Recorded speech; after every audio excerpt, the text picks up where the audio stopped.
Næstur á dagskrá Sigurjón Ólafsson. Hann frá Funksjón vefráðgjöf.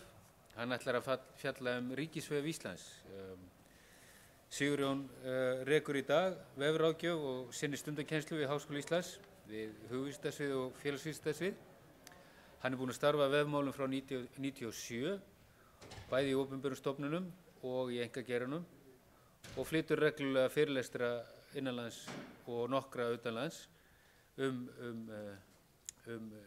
vef í sambandi við vefráðgjöf. Hann virkur í vefsamfélaginu, gegnir meðal annars formennsku í faghópum vefstjórnun á vegum hjá SKÍ, en hann með próf í MA-próf í alþjóðastjórnmálum frá Amsterdam og BA-próf í stjórnmálafræði frá Háskóla Íslands. Gjör svo vel, Sigurjón, og ég hlakka til að sjá ríkisvef Íslands.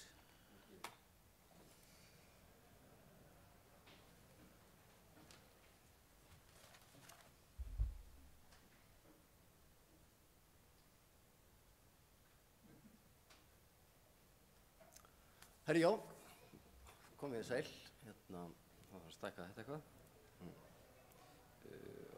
F11 eða ekki.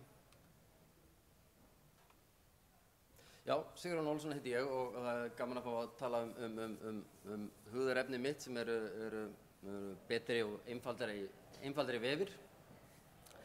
Það sem ég ákvað að velja kannski dálítið krassandi titil á þetta eða kannski hann miður krassandi, það getur vel verið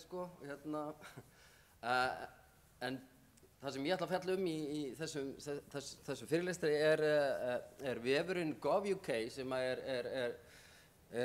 sameiginlegur vefur stóra Bretlands eða bresku stjórnsýslunnar sem allir ráðuneytisvefir og stofnanavefir hafa verið í rauninni felldir undir eða það í ferli. Og sem ég langar svo að rýna í hvort að þetta væri einhver leið sem að Ísland gæti farið og þegar maður segir ríkisvefur Íslands þá kemur svona hvað hugrenningar koma hjá ykkur en það er eitthvað svona Sovjet sem að kveikir hjá mér, þess vegna valdi ég þennan fána blessaðan. En þetta nú blessaði vefurinn, gov.uk, og ég heyrði að þessum vef fyrst vorið 2013, bara fyrir tæpu ári síðan, og það var í tengslu við verðlaun sem að vefurinn hlaut í Bretlandi, í rauninni virtustu hönnunarverðlaun í Bretlandi. Og þetta kom býsna mörgum í opna skjöldu að vefur í fyrsta lagi, þarna hann var að keppa við ólympíumannvirki og alls konar svona einhverja mega hönnun getum við sagt svona út frá einhverjum svona fagurfræði, að vefurinn, þessi vefur sem að þið sjáið þarna hægra megin frá ykkur séð, hafi unnið þessi verðlaun. En í raun var verið að verðlauna vefinn fyrst og fremst fyrir upplýsingahönnun. Hann úthugsaður, eins og við munum koma nánar að, út frá notendunum og þörfum notenda og það var það fyrst og fremst sem náttúrulega verið að verðlauna. Þarna við að hanna upplýsingar til að fólk notendur geti vel leyst sín verkefni. Og þið sjáu tölurnar hérna neðst. Undir þennan vef falla 24 ráðuneyti og vel á 400 stofnanir og allt regluverk sem að mögulega er. Þið getið flett upp ykkur tilteknu regluverki sem getur snert marga stofnanir og fylgst með því á einum og sama vefnum. Þannig að það engin svona, ég býst ekki við að þið séu svona, wow, þetta æðislegur vefur, ofsalega flottur og auðvitað átt hann að vinna hönnunarverðlaun. En eins og ég útskýrði, þá gengur þetta út á einhvern orð vefsins eru simpler, clearer, faster. Og þegar ég heyrði þetta og byrjaði að setja mig inn í þetta, þá hugsaði bara, wow, þetta bara eitthvað sem ég verð að sökka mér ofan í. Vegna þess að mínar svona ær og kýr á vefnum að boða einfaldari og leið betri vefi. Og það nákvæmlega það bara megin prinsip sem að gov.uk gengur út frá. Þannig að þetta rýmaði ógulega vel við svona mína hugmyndafræði. Þannig að ég vildi og búinn að vera svona smátt og smátt að kynna mér vef betur og langbesta leiðin til þess að hunskast í það að skrá sig sem fyrirlesara með þetta efni.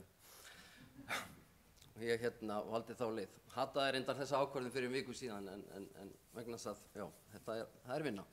En gov.uk dæmi sósíalíska miðstýringu, veist, ég meina, hvað er í gangi? Akkur er þessi leið valin? Og það af stjórnvöldum sem eru, veist, íhaldsstjórn, Cameron, veist, ég meina, þetta er gert í nafni íhaldsstjórnar. Þannig að svarið tæplega, þetta tæplega verið, getum við sagt að þetta sé dæmi sósíalíska miðstýringu, við skulum koma nánar á því, en þetta er bylting, þetta er gríðarleg breyting í rauninni og mjög djörf ákvörðun og ákvörðunin er tekin í kjölfar skýrslu sem var gerð 2010 sem að yfirmaður lastminute.com held ég hafa verið fengið til þess að gera og henni var svo hrint í framkvæmd þarna að lokum október 2012 og þeir gefa sér 400 vinnudaga til þess að klára verkefni að steypa öllum vefjónum undir einn hatt og þeir eru liðlega búnir með helmingin af því og verkefninu miðar mjög vel. Það er alltaf hægt að fylgjast með statusnum, það er allt mjög opið. En sko, mín upplifun alltaf þegar ég hugsa svona bresk opinbert eitthvað, þá kemur upp einhver svona mynd og þetta er að vísu mjög gömul mynd en þeir eru nákvæmlega eins klæddir 70 árum síðar. Þannig að þetta er kannski ekki beinlínis það sem að býst við af breska embættismannakerfinu að taka svona byltingakennda ákvörðun og fara þessa leið. En hitt ber þó að líta að Bretar hafa verið ótrúlega framalega í svona notendavæni, hugsa vefi fyrir notendur, hugsa contentið, dæmi BBC, Guardian, margt hrikalega vel flott gert þar. Ég ætla að leyfa mér að spila stutt myndband þar sem að einn starfsmaður hérna í þessari deild sem heitir GTS útskýri dálítið hugmyndafræðin og hvernig þau eru að vinna þetta. Og það sem er dálítið gaman að líka benda á að þeir deila allir í þekkingunni. Það er allt opið og það eru viðtöl við starfsmenn allstaðar á gólfinu, þeir útskýra starf sitt og hérna skulum við hlusta, ég vona að gæðin séu ágætt til þess að hlusta á.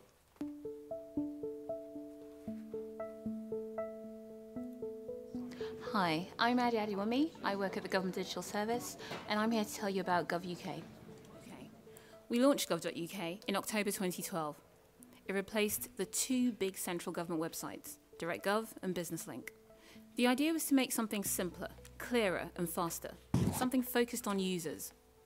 Firstly, we took a careful look and worked out what services and information we actually needed to deliver. We thought, for instance, that we could probably stop spending taxpayers' money telling people how to haggle when abroad, or how to identify different kinds of waves. We eliminated thousands of pages that no one ever visited. Then we made sure that the information we were providing was as easy to find and to follow as possible. This, for example, is the page on DirectGov that tells you about bank holidays. Now, it has all the information you need, and you'd think it'd be hard to do it better. But looking at how people actually use the site, we realised that what most people were searching for was the date of the next bank holiday. So we put that right at the top of the page, big and bold. We've done the same thing to more complex tasks, like working out how much maternity pay you're entitled to. Before, on DirectGov, you'd need to read all this information.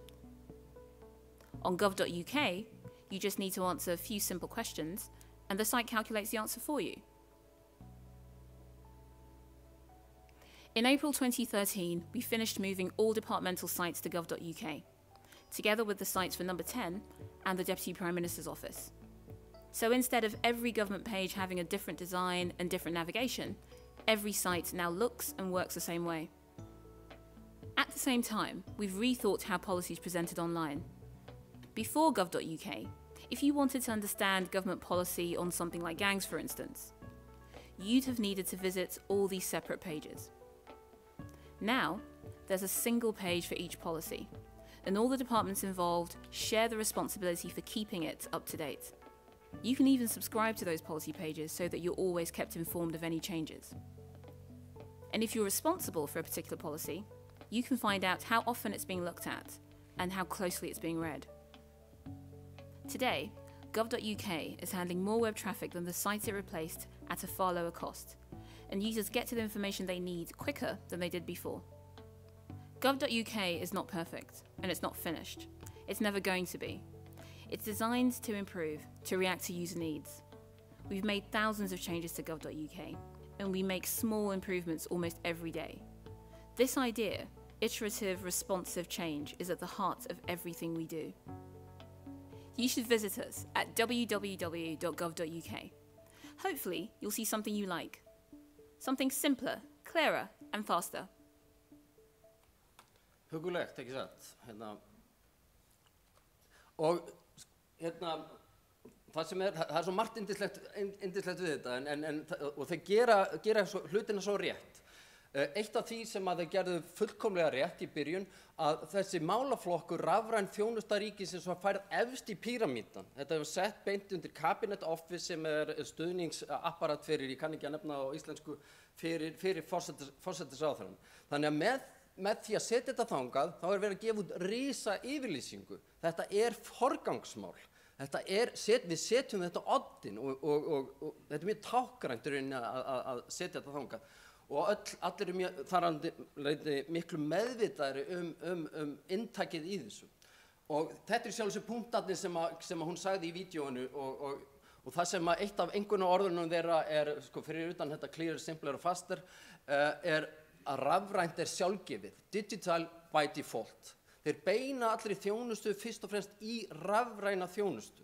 Þannig að ef einhver þjónusta í boði, þá erum við víða búin að bara útiloka aðra aðferð við að sækja tiltekna þjónustu. Þú getur ekki farið í tiltekna þjónustu, sótt eitthvað tiltekna hluti, nema gegnum rafrænt. Þannig að þetta fókusinn á þarfir notenda fyrst og fremst og þetta eru íhaldsmenn og þeir eru meðvitaðir kostnað og eitt stóri punktur í sölupunkturinn hjá þeim einmitt eða það sem drífur það áfram að þetta spara stórfé í rekstri ríkisins. Og þessar tölur voru komið þarna upp á skjáin áðan og það sem ég vil kannski bara bæta við varðandi þennan lið að þeir fá ekki krónu í markaðskostnað. Þeir fá ekki krónu til þess að selja þetta í einhverjum markaðsherferð. Þetta vara, þetta vefur sem tala fyrir sig sjálfur. Þetta afburðaefni, hann hlýtur viðurkenningu og það hjálpar mikið til, verðlaun, og hann tala fyrir sig sjálfur. Hann dreifir orðunum sjálfur. Og metnaðurinn mikill hjá þeim. Þeir stefna því að verða bara svona glóbali leiðtogar í rafrænni þjónustu. Og ég held að yfirvöld á Nýja-Sjálandi eru á góðri leið með að yfirfæra þessa nálgun yfir á sína opinberu þjónustu í Nýja-Sjálandi. Og það sem kannski óbúslega fallegt og flott við þetta og gerir þetta fjarri því að vera einhver læst inn í eitthvað sósíalískt kerfi, að þetta allt opið. Þeir vinna algjörlega opnið. Þetta allt unnið í opnu umhverfi, open source hugbúnaður í öllu. Allt sem þeir gera opið. Þeir miðla allri sinni aðferðafræði öðrum til gagns og allt svona metrics, umferð, hvað notkunin, það hægt að geta hver sem fylgst með þessu. Og á data.gov.uk, þar bara svona opingögn.is. Þeir bara, þarna sækjuru, vefþjónustur og annað efni sem að þú getur hagnýtt þér og gert flotta og fallega hluti eins og þetta. Þið munið kannski hafið heyrt af þessu. Þetta vegvísir.is, þetta eru strákar eða hópur af bara framtakssömum einstaklingum sem tóku sér til og nýttu sér gögn sem vel að merkja voru opin frá Vegagerðinni en þau sögðu alls ekki aðgengileg en þeir höfðu þó aðgang að því. Þeir búið til frábæra þjónustu, einfalda þjónustu. Ég þarf að komast frá A til B. Hvað langt þangað? Hvað þetta líklega til þess að kosta mig? Hvað mikið að bundnu slitlagi? Þetta eru opinber gögn sem þeir hafa en matreið á ferlega skemmtilegan hátt. Og það endalausir sjálfsög möguleikar einmitt í þessu. Og ég sá kvót, ég ætla að fá að lesa kvót frá öðrum eiganda þessum vefjar, ég held að það séu 2.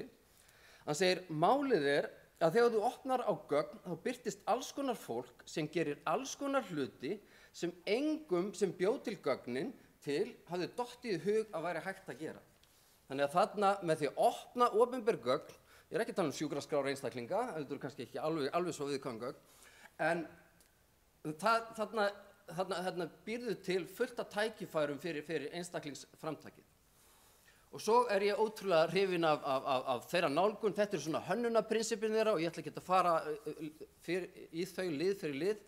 En þetta að gera hlutina einfalda, við viljum gera minna en meira. Við látum einkaaðilum og öðrum sem geta gert hlutina betur, leyfum þeim að gera þá.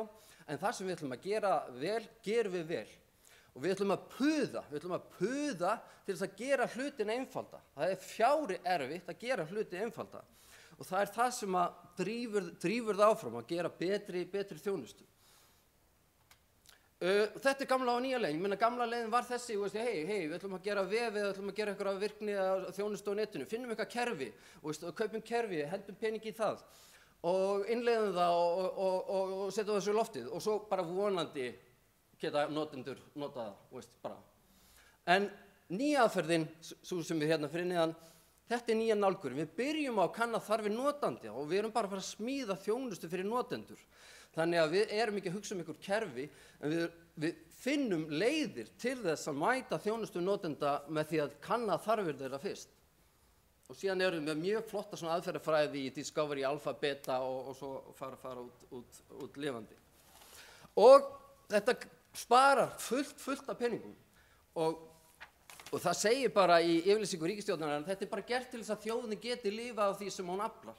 Þannig að hún þurfi ekki að lifa efnið fram. Hún það spara skattgreiðendur stórfé og þeir bara segja við getum greitt niður skuldir. Bara, halló, ríkisstjórn, einhver fulltrúi hennar ætti að heyra þetta eða fara í læri á þeim. Og það segir þarna á vef GTS þessara deildar, það 20 sinnum mótdýrari en þjónusta í gegnum síma, 30 sinnum mótdýrari en með pósti og 50 sinnum mótdýrari en maður og mann. Þannig í rauninni er þetta ekkert spurning. Að fylgjast með tímanum. Og hvað með Ísland? Er þetta ástandið? Helfrosið? Veit ekki. Nei, það er það ekkert, sko. En ástandið eða staðan svo að á litla Íslandi erum við með 8 ráðuneyti. Við erum með 153 stofnanir og cirka 30 svona hálf eða opinbera vinnustæði. Og allar þessar stofnanir eru með sérvefi. Og ég held að ég geti fullyrt með svona sagt með nokkru góðri samvisku að þeir eru að mestu miðaðir við þarfir stofnana. En það samt að breytast. Það margt vel gerst eins og ég mun koma að síðar. Og gögn eru í rauninni yfirleitt lokuð, þó alls ekki allstaðar. Við sjáum að það ólík upplifun. Ráðuneytisvefirnir, þeir eru dálítið í samræmdu útliti og það bara mjög gott. Þannig að notandinn sem á í viðskiptum við fjármálaráðuneytið, svo þarf að fara innanríkisráðuneytið, hann lærir fljótt á hvernig hann á að fara og það bara besta mál. En einstakir vefir, og ég ekki að taka þessa vefi sem dæmi hvorki góðan í að slæma, þetta bara svona random sýnishorn af þeim. Það engin samræming. Ég get verið með eitthvað tiltekið verkefni. Ég get þurft að fara til tollsins, sýslumanns, ríkisskattstjóra og kannski annar stofnunar til þess að leysa mín mál. Ein stofnunin kannski að gera þetta óaðfinnanlega, önnur með handóðun í þetta vef og hin eitthvað þar á milli. En ég þarf að læra á hvern einasta vef í hvert sinn sem að ég kem inn á nýjan vef. Þannig og mér langar dálítið að taka dæmi af opinberri þjónustu. Ég átti viðskipti við fæðingarorlofssjóð fyrir ári síðan og það var alveg yndislegt. Það var svona miður skemmtileg reynsla að díla við þá í rafrænni þjónustu og það uppáhalds skilaboðin sem ég fékk þegar gerði einhverja athugasemd við að ég hafi ekki skilað fullnægjandi gögnum. Og hvað sögðu þeir? Ef nánari upplýsingar óskað má hafa samband við starfsfólk þjónustumiðstöðvar í síma þetta, gögn má senda á pósti, á faxnúmer eða afhenda á skrifstofu Fæðingarorlofssjóðs Hvammstanga. Ég fór inn á vegvísi.is áðan, það eru 197 kílómetrar fyrir mig að fara á Hvammstanga. Þeir buðu mér ekki að gera neitt í gegnum vefinn, að sjálfsögðu ekkert e-mail takk fyrir. Nei, það mátti nota póstflutninga, bíla, faxtæki og rútu og það var leiðin og þetta var sennilega mistök, þarna vantaði kannski bara netfangið og endanum gat ég svo sem leyst þetta þannig. En þetta fekk mig aðeins til að brosa. Þannig að breytum áherslum. Opinberir vefir eiga ekki að vera vefir eins og svo margir eru bara til að svala einhverju fréttafíkn eða upplýsingagámar eða skjalatunnur. Ég held að sé alveg örugt að það megi minnka flesta opinbera vefum 60–80% af þess að nokkur skaði sé af því. Og rótin af þessu oft að það eru lélegir eða engin innri vefir í þessum stofnunum, þess vegna vera að moka einhverjum upplýsingum sem að örfáir hafa að nota af yfir á ytri vefum. Það önnur saga. En fyrst og fremst eiga vefir að leysa verkefni fyrir notendur. Og svo kemur þetta. Við lendum öllum í aðstæðum þar sem við þurfum að eiga við eitthvað embætti. Við þurfum að endurnýja skírteini, við þurfum að bjarga okkur í daglegu lífi. Og það eins og það sé gert bara ráð fyrir þetta sé eitthvað tómstundagaman hjá okkur, einhver svona dægradvöl að finna út hvar maður á að leita að þjónustu. En ég held að í fæstum tilvikum sé fólk svona þannig mótiverað að vilja spila, að líta á þetta sem einhvern leik. Hvar til dæmis sækir maður ökuskírteini? Ég myndi halda svona fljótt á litið að væri samgöngustofa vegna þess að nú veit ég að þeir gefa út skipskírteini, flugskírteini og eru líka með umferðarmálin. Nei, alls ekki þar. Þú kemur ekki hingað með það.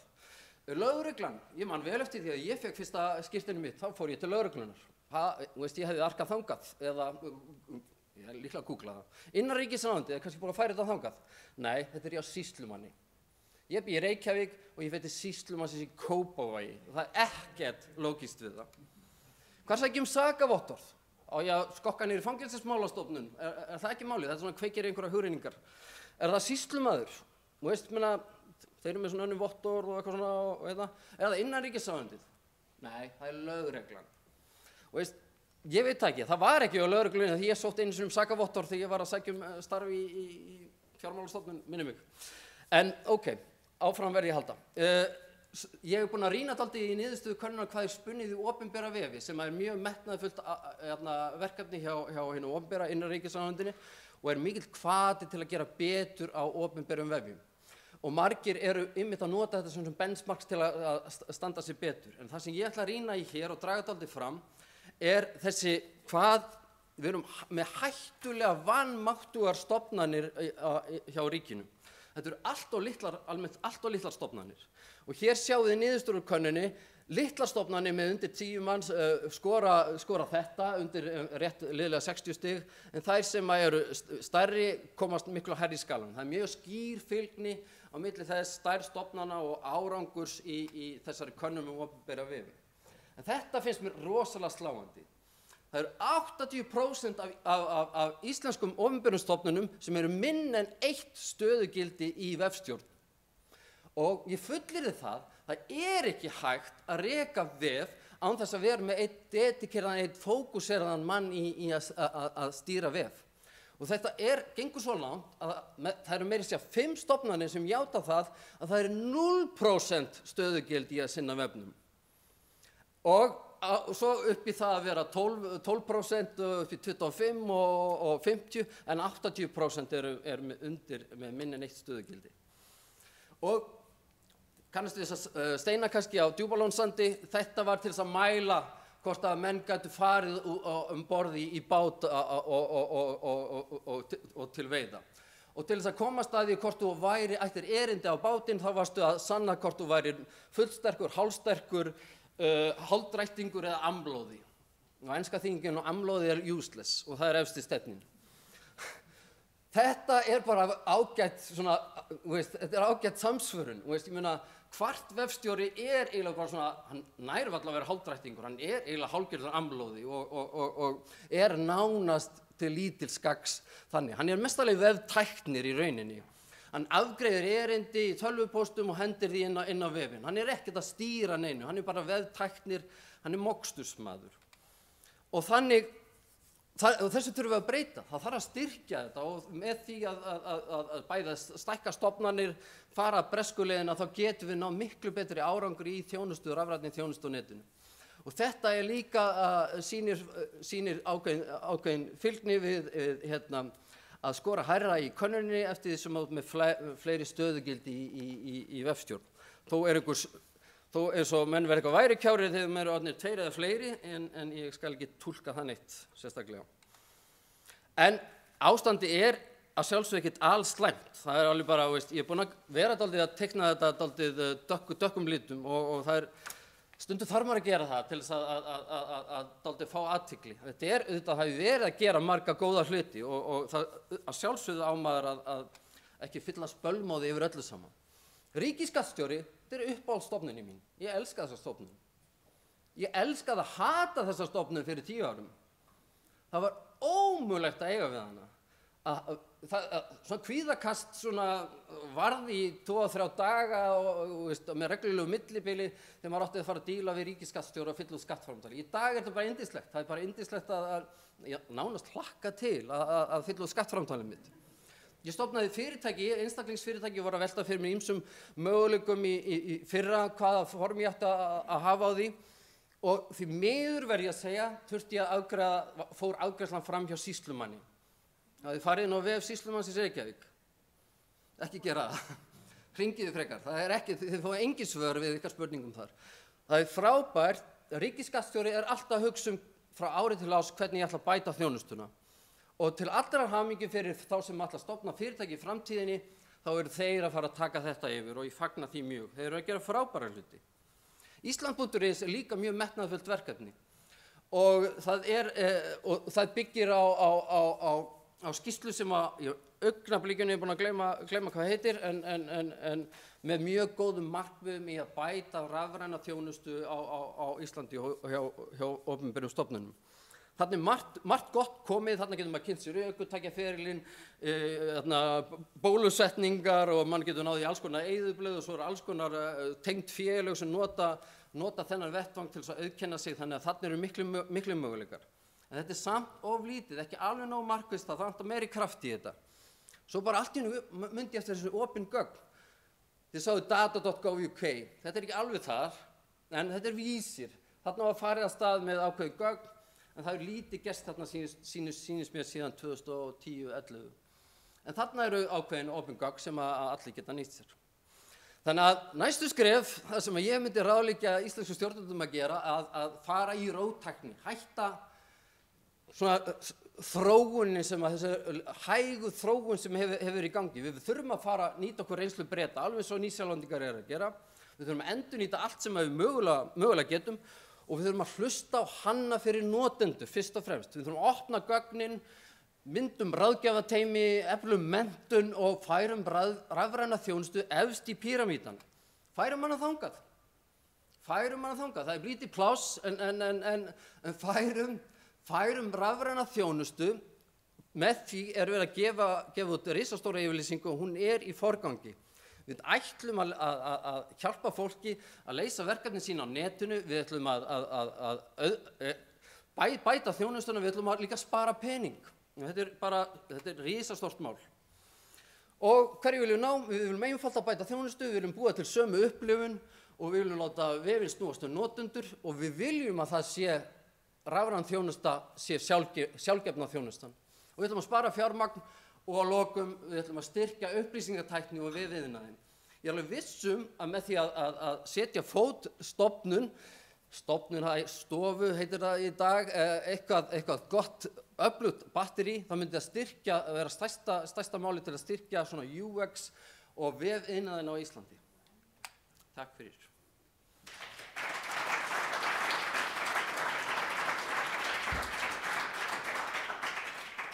Þetta var alveg úrvalsfyrirlestur. Verðum að hleypa nokkru spurningum af. Ég vissum að brennur á fólki á hérna. Já, lestaðu, Baldur. Hægt að sameina vefi stofnana sem eru með ósameinaða eða ósamræmda stjórnsýslu? Ósamræmda stjórnsýslu? Já, ég ætla ekki að láta mér detta til hugar í rauninni að svo sé í Bretlandi, án þess að ég sé sérfræðingur í breskri stjórnsýslu. Nei, já, og við bara eins og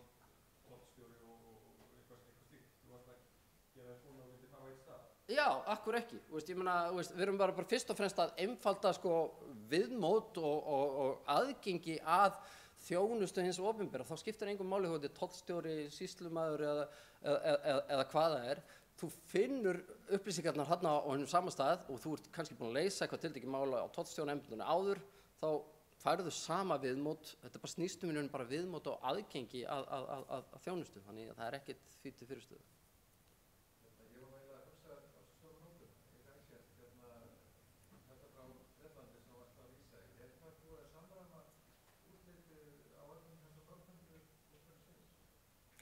Þeir eru komin ekki alla leið, sko. Þeir gáfu sér 400 vinnudaga og þeir byrjuðu í lok október 2012 og núna í upphafi janúar þá voru þeir með svona status, þeir eru með alltaf up to date, þeir eru alltaf að segja bara nú erum við búin að bæta í þessum þjónustu, við vorum að bæta, við getum afgreitt fullkomlega rafrænt með þessa hluti og þetta er allt samkvæmt plani. Og á 400 dögum sem að held ég að sé þá eitthvað apríl 2015 væntanlega eitthvað, sko, vinnudögum sko, þá verða allar stofnanir konum í samræmt útlit. Þá viðmótið? Viðmótið, já, bara, forminn og allur aðgengileiki og rauninni búið að stýra, allt þarf að hugsa út í samhengi, en það er verið að stýra allri þjónustu í rafræna þjónustu. Og ég heyrði það og get ekki alveg haldið í, ég hef bara orð annarra manneskju fyrir því að breska umferðarstofan, sambærilegt batteri, eigendaskráningar þar, það er ekki hægt að gera þær, nema rafrænar þar. Og þeir sögðu upp mörg hundruð manns í tengslu við það. Er það rétt skilið hjá mér að þar séu þessi notendur á GovUK fá svörum upplýsingum leiðir inn í þjónustur á einni síðu eða sömu síðunni óháð því hvaða, þó það séu 2 eða 3 aðilar sem komi í rauninni að því bak við þau. Já, nákvæmlega, svona policy sem að þeir segja bara, ef það er eitthvað regluverk sem getur skarast til 3 stofnanir, þá getur bara farið á það regluverk og séð, alla þætti sem snúa að því regluverki. Og svo eru bara einhver ábyrgðarmaður í viðkomandi stofnun sem á að sjá að halda því við.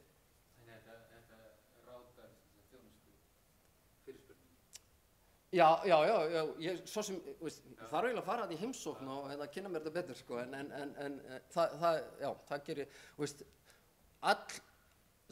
öll kerfin sem þeir styðjast við, þetta eru open source kerfi og þannig að það, en ég meina væntanlega er eitthvað svo bara afgreitt í e-mail eða eitthvað eða annar, þú hefur aðgang að einhverju eða gagnagrunni þar sem þú getur sótt innkomnar beiðnir og svoleiðis, sko.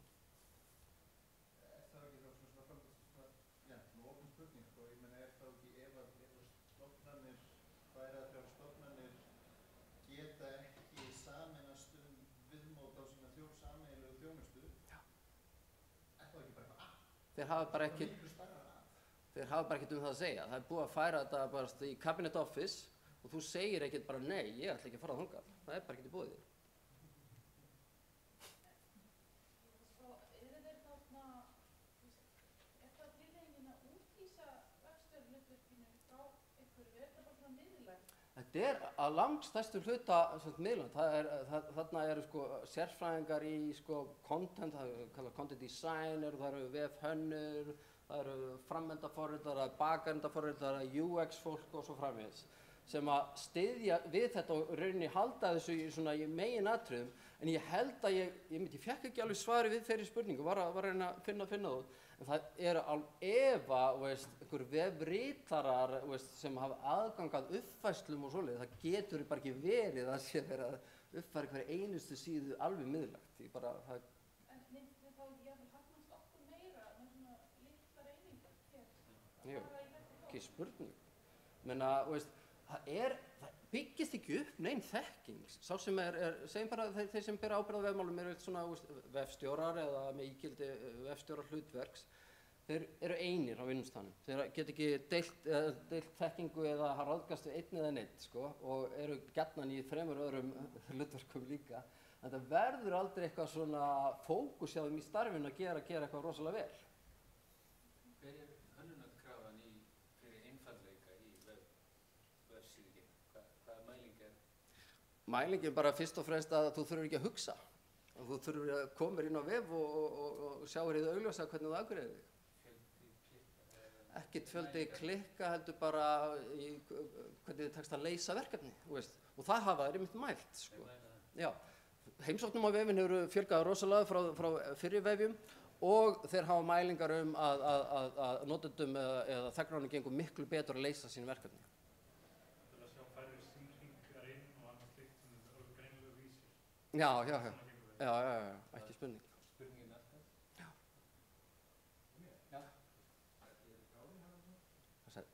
Er einhver opinber aðili sem hefur verið að hjálpa ríkisstofnunum við vefvæðinguna eða hafa alltaf bara sótt út í einkageira? Nei, sko, það er, sko, innanríkisráðuneytið fer með þennan málaflokk, Björn, ekki satt, sko, í dag. Já, upplýsingasamfélagið, sko, innanríkisráðuneytis og þar er gert margt mjög vel. Það er til þess UT-vefurinn sem er kista fyrir alla sem að vinna í vefstjórn eða upplýsingatækni í opinbera geiranum. Þar er verið að miðla og það er haldið námskeið og svoleiðis, þannig að það er margt vel gert. Ég er engin sérfræðingur svo sem í þessu, en það er jú ákveðin svona miðlæg þjónusta, en í rauninni þegar þú gerir nýjan vef, þá bara hefur samband við bara einhverja stofuna og semur og hönnurinn og alveg óháð systurstofnun sem undir sama ráðuneyti eða neitt slíkt, sko. Það er ekkert samræmi þar. Já.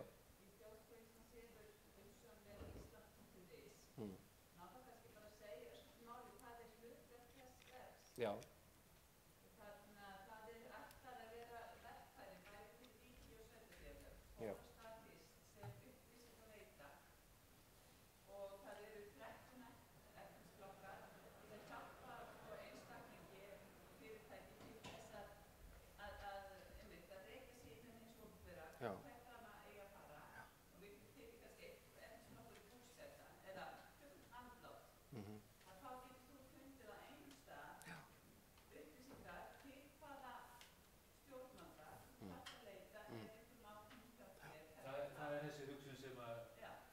Já, einmitt, Ísland.is er alveg á þessari leið, sko. Það þarf bara dálítið meira innspýtingu í það.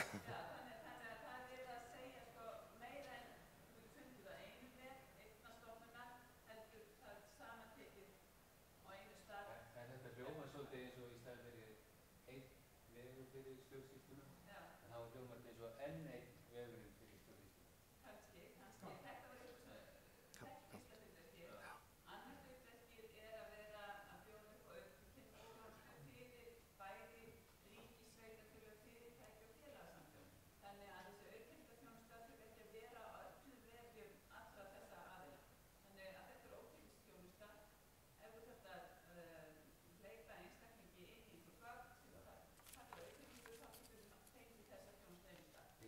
Skilaboðin frá Sigrúnu síðan þau að þetta verður ekki almennilegt nema þetta verður gert á forsendum notenda.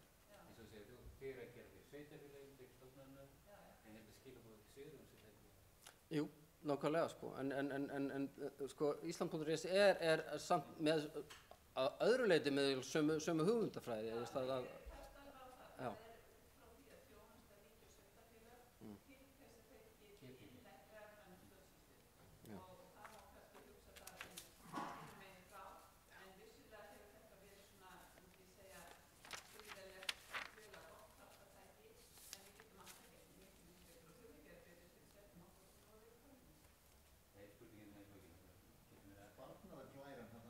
Já.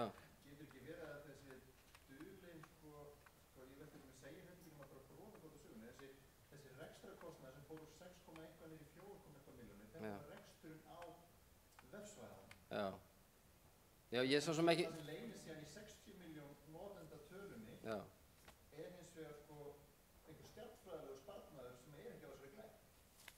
Já. Það eru, sko, 50 milljón notendur ekki að gera eitthvað annað. Já. Nei, herðu, þetta er kostnaðurinn, þarna, já. Og veist, ég meina, það eru 2,6 milljónir notenda sem eru ekki sem eru að labba út í stofnunina og hérna, já. Það er til 3 milljónir notenda sem eru ekki að gera eitthvað annað, sem kostar 20 til 50 sem meir.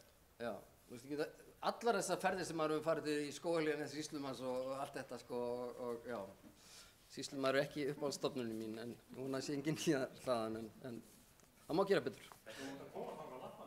Já, ég kemst þangað labbandi. Herru, kæra þakki Sigurjón og takk ykkur fyrir þessa dvölda. Ég held að þetta verið áhugavert.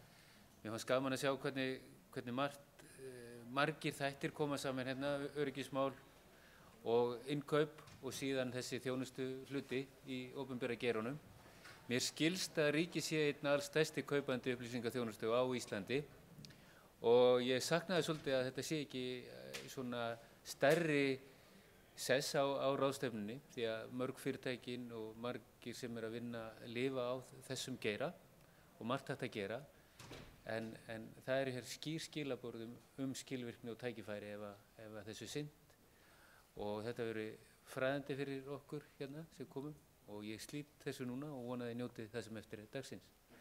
Ég minni á að glærurnar eru á vefnum og endilega bið ykkur að taka þátt í vefkönnuninni sem að Ég skrifaði grein hérna sem ég ætla að birta í dag þetta efni. Þetta er afar löng grein, þetta er bara eingöngu fyrir þá sem að lesa á vefnum. Já, það er skemmt. Takk ykkur fyrir.